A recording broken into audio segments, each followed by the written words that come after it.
We're now going to take a walking tour with a local guide on our Hawaii Geographic Society trips through Europe. We always have the services of a local guide in each city, and now Ann Barbetti is going to show us her town. Welcome to Florence. We'll get started and we'll try to see some new things this afternoon, okay? We're starting the tour here. It's the part of town called San Lorenzo because this church, we're seeing it on the back side, this church is San Lorenzo. The Medici family then knocked down all these old buildings that had been built on top of the, well, they had the small oratory, then another one over the centuries. They knocked this down. They commissioned a man called Brunelleschi, who we'll talk about again at the cathedral, to make their church, San Lorenzo. And he did it in what we call the Renaissance style. And then Brunelleschi died before it was finished. Then a man called Manetti and then Michelangelo came and finished the church. Now, the windows that we're looking at for this chapel here, the windows up there were taken from the kinds of windows that Michelangelo used in the old sacristy, and he made windows that were larger at the bottom and smaller at the top. Then when they came and they built this part of the building, which is the Medici Chapel, and it's the place for the tombs of all the Medicis of the second branch of the Medici family. So from the 1500s to the 1700s, they took on these same designs that he suggested. All right, now we will be also going through the market of San Lorenzo. This is open all day, every day, and it goes toward the left, and there's a big building down there where they have the food market. It moves also toward the right where they have the clothes and all the sorts of things. It's the largest market in town of Florence, and they're all outdoor stalls. It's very interesting. Okay, the market here is made up of stalls. They've been here for at least since the beginning of the century. And they have clothing, they have leather, they have the t-shirts, pocketbooks, belts. These are the characteristic trays from Florence. We have shoes here in the market. If you go down this street into that building down there that has a metal roof on it, it's a food market. It's fascinating, downstairs and upstairs. All right, now ladies and gentlemen, this is the area of San Lorenzo that in the church, this is the church, the front part of the church of San Lorenzo. It's a food market. It's fascinating, downstairs and upstairs. All right, now ladies and gentlemen, this is the area of San Lorenzo that in the church, this is the church, the front part of the church of San Lorenzo. Michelangelo was supposed to do the facade with decorations in stone or in marble, and instead he never got around to finishing it, and this is how he left it. Now, you have to imagine all the churches in Florence under the marble have the facades like this. And they're done in this way with the jutting out of the stones because that's how they attach the marble facing this way. This is a very, very important palace. First of all, because for us today, it's the first example of Renaissance architecture for a private building. And this was quite a magnificent building. It really set the style for fashion for the 1400s. And still today, when people want to create a Renaissance building, for example in California, they imitate buildings like this with the inner courtyard. They had the center part where they could bring in carts if they wanted to. They had double doors so they could protect themselves. And they had these windows with loggias on the inside. The outside is still very strong, but on the inside these loggias are so that the ladies and children could get air and they could play and they could have an open space even in the winter. The kitchens, of course, were on the top floor. All right, now we'll go and have a look at the courtyard, and then from here we're going to walk over to see a museum before we go and see the cathedral, okay? And the street that goes behind here cuts through what originally was the Medici Garden, so it was much larger. okay? I just wanted you to have a look at it. All right, shall we go to the Academy? This is the Academy. We will go inside. We will be seeing some pictures. We will be seeing the statues, of course, by Michelangelo. This museum is called the Gallery of the Academy of Fine Arts. And it's a gallery, meaning it's a museum. This is one of the first and important statues showing freestanding figures that are totally balanced from any point of view. And this particular one was created that had no reference to anything. It was modern art, abstract art, we would say today. The citizens of Florence felt rather uneasy with it, and they named it themselves the Rape of the Sabines. So then it became one of the first commemorative statues, because the Sabines were the first tribe to be captured by the Romans as the Romans began to reach out to make their empire way back in the 2nd century before Christ. Now we're going to go into the next room and look at the statues by Michelangelo. Now, if you remember in the book The Agony and the Ecstasy, he said that when he saw a piece of marble, he imagined what he saw inside, he figured it out, and that's when he took away the excess marble. So now you know exactly what he was looking at. Now I want to talk to you about the David, and this is a bit of a complicated project, because the David isn't just a beautiful piece of white marble standing in front of us. Now wait, you have to see this statue from 3 points. The front that we're looking at it from, then we have to see it from the back, and then we have to see it from the side. It follows the 2nd book of Samuel in the Old Testament, and it shows how David has figured out how to kill the Goliath by outwitting him.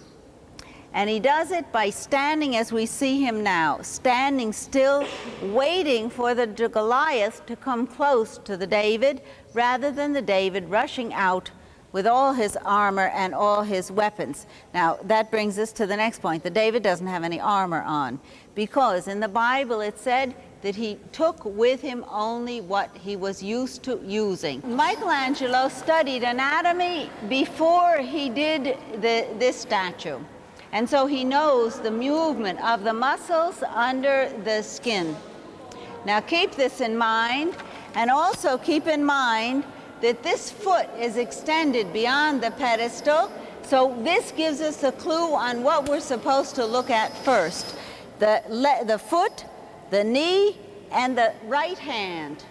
Now that right hand is exaggerated, and we must ask ourselves why.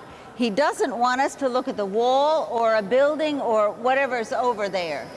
He wants us then to move behind it, and then he will reveal to us that the David is holding the sling in his right hand and already has the stones in place in that kind of a pocket of the sling up on his left shoulder.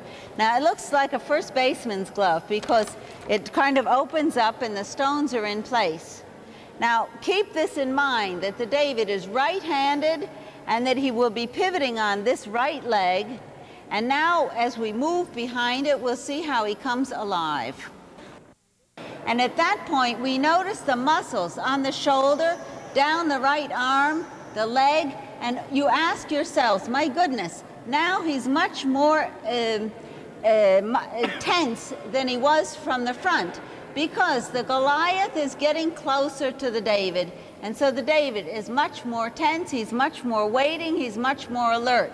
At this point, we want to look him in the eyes, but as you can see, it's impossible to see the eyes from here. We can only see the cheek, but we do see his left elbow. And by looking at the left elbow, it's like an arrow for us to follow, and we go now to the left, so that we can see the next phase. Okay, now you see the David from the point of view of the giant. All of a sudden you, the giant, realize that you've come too close, because you've caught the David the instant before he's going to use his sling.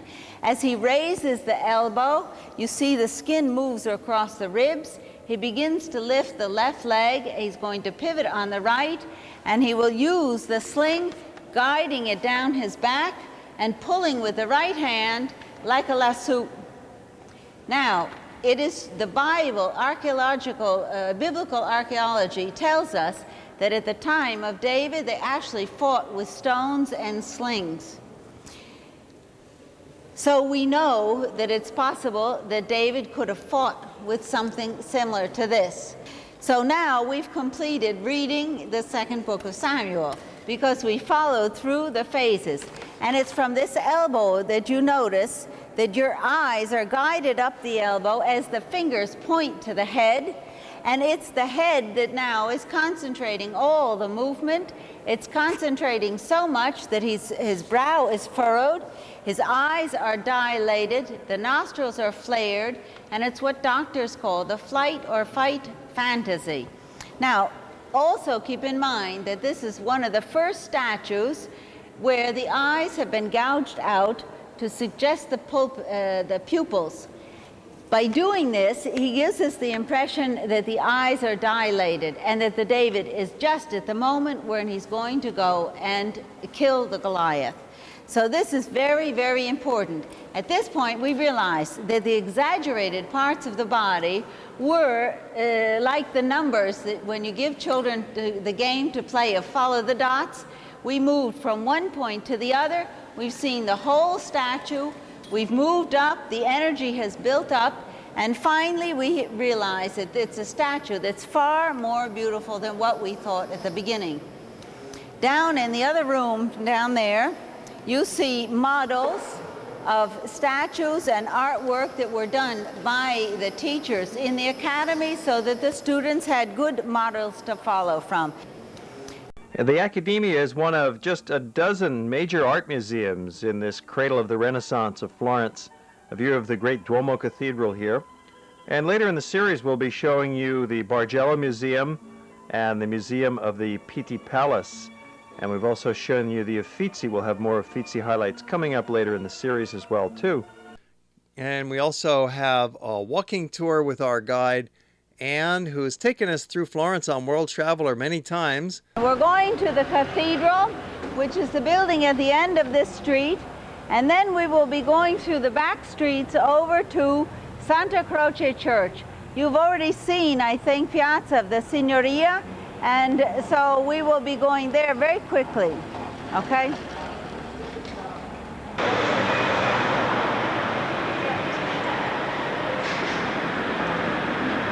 All right, now, ladies and gentlemen, this building on my left is the Baptisery, and it's the first religious building built within the Roman city of Florence.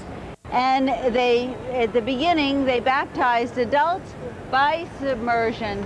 And then sometime before 1370 and after 1348, when the plague spread through Europe, they stopped baptizing by submersion and they started baptizing by the method that we use today, the sprinkling. These doors here are the last doors that were done for this building. They were done between 1425 and 1450, and they were done by Lorenzo Ghiberti.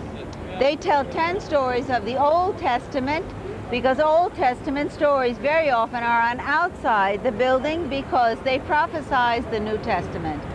Now, on the very top left, you have the Genesis. Then on the right, you have the story of Cain and Abel. The next one on the left is Noah and the Ark. On the right, you have the story of Abraham and Isaac. On the left, you have the story of Jacob and Esau. On the right, you have the story of Joseph and his brothers in Egypt. Then you have Moses on Mount Sinai. Then you have the walls of Jericho. And at the bottom, you have David and Goliath, and then King Solomon and Queen Sheba. The bell tower by Giotto, and the facade of the cathedral. The facade of the cathedral was done in the 1800s. And there are several references on the facade to important Florentine families of the 1800s that helped pay for the facade. I just want you to notice that the columns that we're looking at tend, or they give us the sensation that they form a perspective, that they get closer together as we get to the altar. Now this is probably what Brunelleschi saw when he came into the church to build the dome. And he measured the church so that he would know how much weight that the walls had to support, so he could calculate the weight of the dome and the ceiling. And he found that these columns do get closer together. You can chart them, you can pace them off as we go up.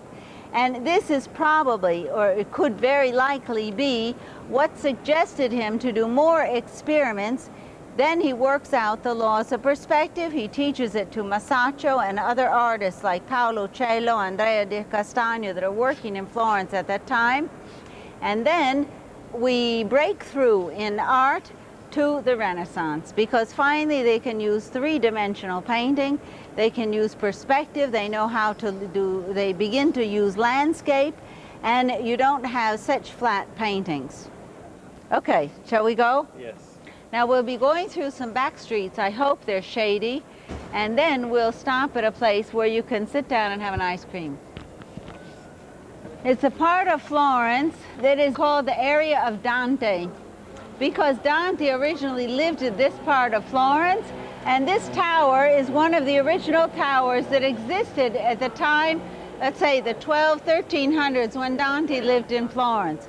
So you can imagine these narrow streets and little churches and houses similar to this, surrounded by tall towers. Now these windows up here that look like doors were actually doors. They opened, and there were other towers nearby so that they could put overhead bridges from one tower to the other, and in times of war they could run around from one tower to the other defending their part of the city. This is one of the leather shops, one of the leather factories of the area, and it's one of the largest. It has the many floors, and you can buy everything from shoes to pocketbooks to jackets and pens and whatever. High-quality leather goods has been a tradition in Florence for many centuries, so they maintain a very high standard. This is the Holy Cross Church, Santa Croce, built at the end of the 1200s, and it was built for the St. Francis Order of Monks. Now, the church was frescoed by followers of Giotto, and it was frescoed with stories of the Bible so that the people could read these stories through the figures. And over the high altar there is the story by Agnolo Gaddi of the search by St. Helen for the Holy Cross.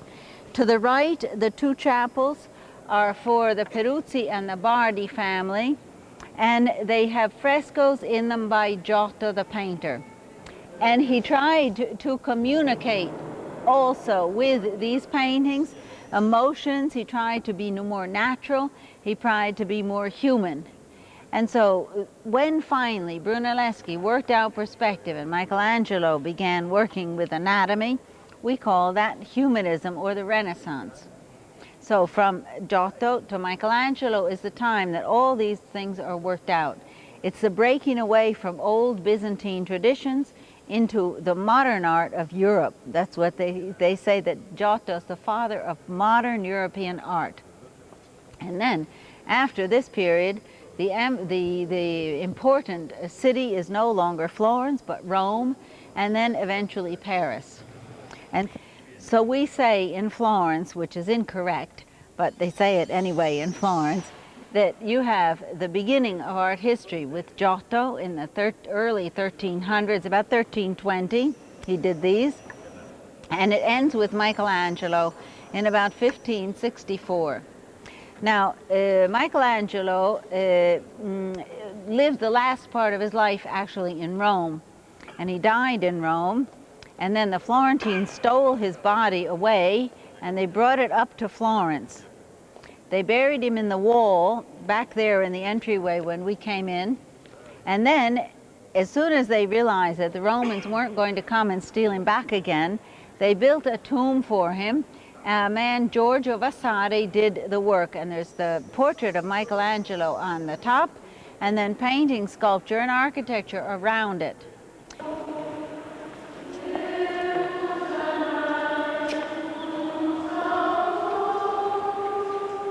Okay, now ladies and gentlemen, this is the political center of Florence, and the building up here is called the Old Palace, Palazzo Vecchio, and it's the old political palace built at the end of the 1200s, when Florence finally became a city-state. Then in the 1500s, the first statue to arrive in this palace was the David, and there's a copy by Parigi over there. And then further over, you have the original Rape of the Sabines in marble by John Bologna. And then the building where the statues are is called a loggia, and that was like an outdoor porch where people could go to meetings. Very famous statue of Cosimo I on his horse. Cosimo I, Grand Duke of the 1500s. John Bologna is always of the second half of the 1500s.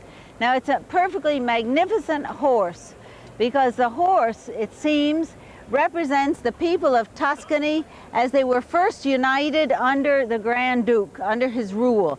And so they're very anxious to get busy and get going and doing things. You also might be ready to get going and do something. By this point, it's been a long and interesting walking tour, and now this part of the program is drawing to a close.